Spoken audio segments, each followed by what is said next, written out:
দেশত্যাগী হাসিনাকে সাথে নিয়ে ভারতের নতুন ষড়যন্ত্রের গন্ধ। পালানোর সময় বিমানবন্দরে আটক আওয়ামী লীগের দুই নেতা। যারা শিক্ষার্থীদের উপর হামলা চালিয়েছে তারা আনসার লীগের সদস্য বললেন সার্জিস। এবং সর্বশেষ জানাবো হাসিনার স্বৈরশাসন 2009 থেকে 2024 সালে গোপালীদের দাপটে কলঙ্কিত পুলিশ বাহিনী। এতক্ষণ শুনছিলেন সংবাদ শিরোনাম, এবার বিস্তারিত। দেশত্যাগী হাসিনাকে সাথে নিয়ে ভারতের নতুন ষড়যন্ত্রের গন্ধ। ছাত্র জনতার অভূতপূর্ব গণ অভ্যুত্থানের মুখে ক্ষমতা ছেড়ে পালিয়ে গিয়ে ভারতে আশ্রয় নেওয়া সাবেক প্রধানমন্ত্রী শেখ হাসিনাকে সাথে নিয়ে নতুন ষড়যন্ত্রের জাল বুনছে নয়াদিল্লি। প্রথম দিকে শোনা যাচ্ছিল বাংলাদেশের গণতন্ত্র হরণকারী ভারত স্বৈরাচার হাসিনাকে আশ্রয় দিবে না, কিন্তু অল্প সময়ের ব্যবধানে তাকে সাথে নিয়ে নতুন খেলায় মেতে উঠেছে মোদী সরকার। ভারতের পররাষ্ট্রমন্ত্রী এস জয়শঙ্কর মন্তব্যের মধ্যে ইঙ্গিত পাওয়া যায় বাংলাদেশ নিয়ে হয়তো নতুন কোনো খেলা শুরু করেছে দেশটি। বাংলাদেশের ছাত্র জনতার নজিরবিহীন অভ্যুত্থান ও শত শত মানুষের ঐতিহাসিক আত্মত্যাগ যখন বিশ্বের বড় গণতান্ত্রিক শক্তিগুলো স্বাগত জানাচ্ছে, তখন ভারত রক্তাক্ত এই আন্দোলনকে ষড়যন্ত্র হিসেবে দেখছে। আন্তর্জাতিক গণমাধ্যমগুলো ফলাওভাবে আন্দোলনকে ইতিবাচকভাবে তুলে ধরেছে। ধারণা করা হয়েছে দিল্লি তাদের অবস্থান পাল্টাবে, কিন্তু বাংলাদেশের জনগণের বিরুদ্ধে তাদের অবস্থানের একটুও পরিবর্তন হয়নি। গভীর উদ্বেগ জানিয়ে নেটিজেনরা বলছে, ডামি সরকার গঠনের পর জুন মাসে সর্বশেষ ভারত সফরে গিয়ে শেখ হাসিনা গুরুত্বপূর্ণ অনেক কিছুই দেশটির হাতে একতরফাভাবে তুলে দিয়েছেন।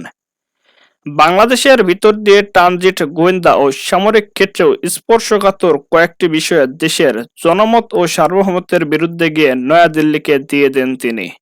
এ নিয়ে ব্যাপক প্রতিবাদের ঝড় ওঠে সব মহলে। তাই ভারত শেখ হাসিনার কাছ থেকে অন্যায্যভাবে সবই আদায় করে নিয়েছে, নতুন করে নেওয়ার আর কিছুই নেই। তাই পরিবর্তিত পরিস্থিতিতেও গণহত্যার দায় নিয়ে দেশত্যাগী এই দোসরকে ছাড়তে পারছে না দেশটি।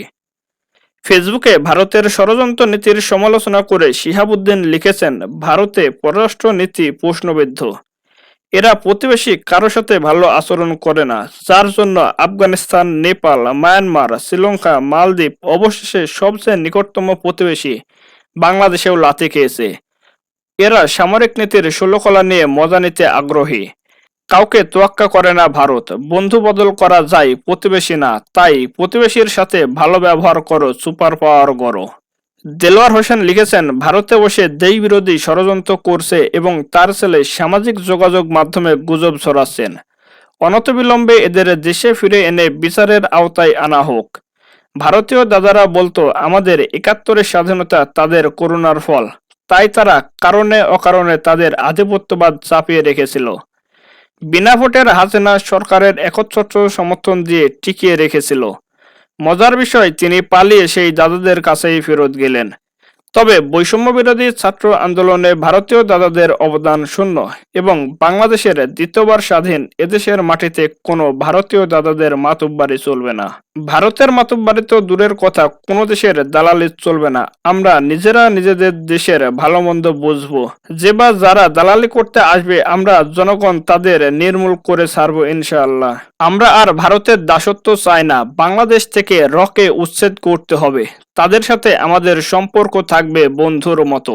আমাদের অভ্যন্তরীণ বিষয়ে তারা নাক গলাতে পারবে না। ভারতের চক্ষু রাঙানো কিংবা আমাদের দেশের অভ্যন্তরীণ বিষয়ে কোনো প্রকার ইন্টারফেয়ার করলে সাথে সাথে বৃদ্ধাঙ্গুলে দেখানো হবে। হাসিনা শুধু ভারত নয়, বাংলাদেশকেও সংকটের মাঝে ফেলে পালিয়ে গেছেন। সে যেখানে যাক, সমন্বয়করা কথা দিয়েছে তাকে বাংলাদেশে এনে বিচার করা হবে।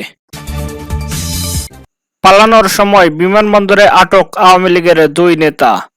সৌদি আরব পালাতে গিয়ে সিলেট ওসমানী আন্তর্জাতিক বিমানবন্দরে আটক হয়েছেন আওয়ামী লীগের দুই নেতা। সোমবার ২৬শে আগস্ট রাত ৯:৩০টার দিকে বিমানবন্দরের ইমিগ্রেশন পুলিশ তাদের আটক করে। পরে তাদের সিলেট মেট্রোপলিটন পুলিশের কাছে হস্তান্তর করা হয়েছে। আটকরা হলেন সিলেট মহানগর আওয়ামী লীগের সাংগঠনিক সম্পাদক সৈয়দ শামীম আহমদ ও প্রচার সম্পাদক আব্দুর রহমান জামিল। আটক জামিল সিলেটে রেড ক্রিসেন্ট শাখার সেক্রেটারি। আটকের সময় তারা হজের ইমরার কাপড় পরা অবস্থায় ছিলেন। সিলেট মেট্রোপলিটন পুলিশের এএসপি অতিরিক্ত উপ কমিশনার মোহাম্মদ সাইফুল ইসলাম আটকের বিষয়টি নিশ্চিত করেছেন।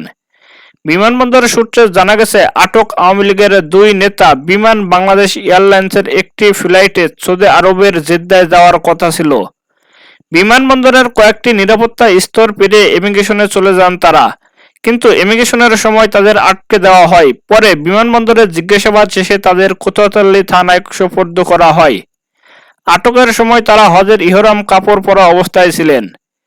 এসএমপির অতিরিক্ত উপ-কমিশনার মোহাম্মদ সাইফুল ইসলাম দুজনকে আটকের সত্যতা নিশ্চিত করে জানান, তাদের কোতোয়ালি থানায় আনা হয়েছে, দুজনকে জিজ্ঞাসাবাদ করা হচ্ছে, তাদের বিরুদ্ধে কোনো মামলা আছে কিনা তা খতিয়ে দেখা হচ্ছে।